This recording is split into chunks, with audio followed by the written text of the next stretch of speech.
Well, a very warm welcome to you, wherever you are watching us from, and to this introductory video as we're here to introduce everyone to our new deacon, Heather. And I'm the Reverend Paul Doick. I'm the rector here at Henfield with Shermanbury and Woodmancote. We are a large parish in the middle of Sussex, 3 villages in one parish and 3 very different church communities.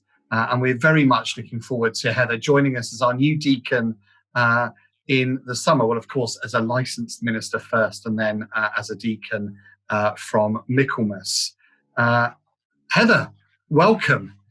Do you want to let us know about yourself? Tell us a bit about your journey towards ordination. I've grown up in a Christian family. We've always been to church very regularly.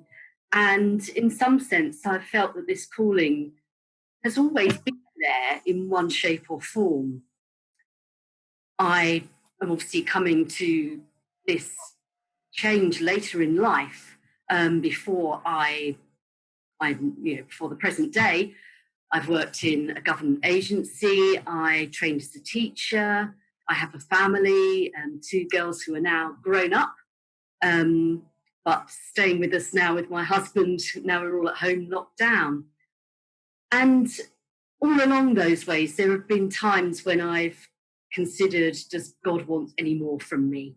And it's always been a sense, yes, until a few years ago when I actually, one morning, I just woke up and I asked the question, God, is it, it's getting a bit late now. Tell me now. And absolutely astonishingly, within about 2 hours, I knew that I'd been told. And I had to at least, and that was basically the start of a time of exploration. Excellent stuff. Of course, one of the things about finishing college in the last few weeks is normally you'd be doing all sorts of things, final services, final essays, gathering together to say goodbye to everyone. And of course, during lockdown, you can't do that. So do you think the last few weeks that you're spending in college, has that prepared you, do you think, for beginning ministry during this time of lockdown? And being at home, being at a college where you're not residential, means that I have experienced parish life as well at this time. So in my parish placement, I've seen how the church has had to adapt under lockdown. And yes, it's tricky. And obviously, we all really, we're in a position where we don't really know what the future will be. But that doesn't mean to say we should be afraid of it. In ministry, sometimes we are working at home by ourselves. And that's something that lockdown certainly prepares us to do when we're on our own, spending time with God, not just with lots of people around us. So I think that's been something that has helped me reflect on how we're going to work together in a different way to what probably we both expected.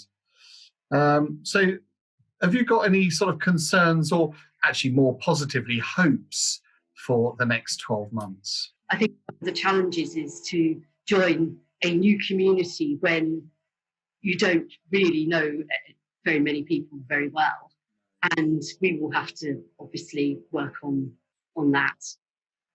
And obviously the parish isn't operating as it was under the circumstances before this February. So it's all a bit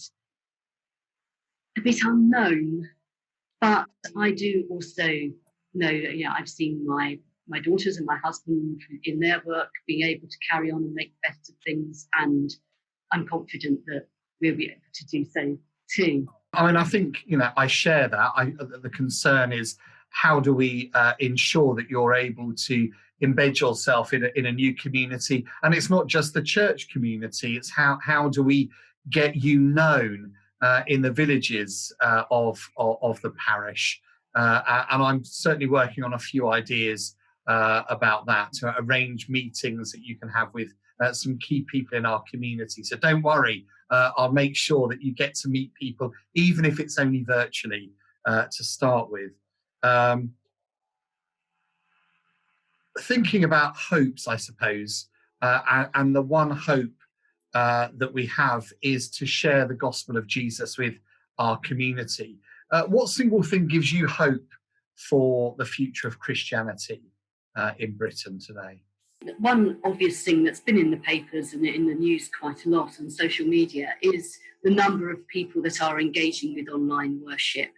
And although there are lots of questions about that, about how much engagement there really is, how you can trust the figures that are coming up on the live streams, but it is an opportunity. And I have seen, particularly on our college website, where we've live streamed, people that aren't part of the college wanting to join in, just getting hooked on it.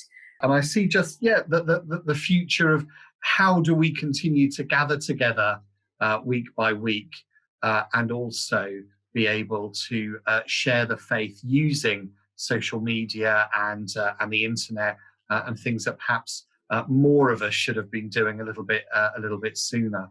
But that certainly does give me some hope for the future.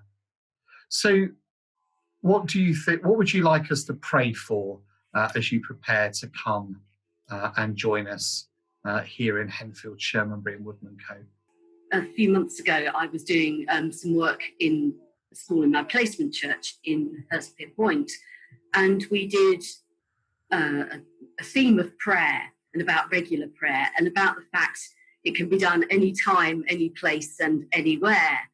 And so my first hope is that those children that experience that now know that although their school might be closed and their church might be closed, that they can still pray any time, any place or anywhere. But also I'm conscious that for me, prayer is something that goes on kind of all the time. It's kind of a conversation with God that happens in different ways, but it's always there. And so in some ways, even if it's just simply remembering that this is happening, remembering me, a little thought is a prayer enough.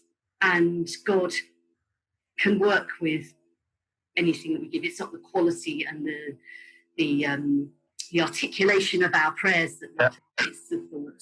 And so in the sense of how can we be praying, then that works for me. And obviously I'd like to pray for you and for the people of Henfield and Shermanbury and Woodmancote and people in St Peter's School and all of that community that I'm looking forward to joining. Absolutely, that sounds absolutely perfect. It's about praying for each other, praying that we will all know and sense God's presence in the ordinariness of everyday life and all the stuff that we're doing as we prepare this next stage in our life as a parish and your vocation, the next stage that you're going to go through as you are ordained or prepared to be ordained into the Church of God at Michaelmas. Well, thanks so much for spending time chatting to me, and I hope that's given those of us that have listened to this some insight into the parish and to who you are as a person and God's call to you as you come to be with us. Thank you so much, Heather. It's been great talking to you this afternoon.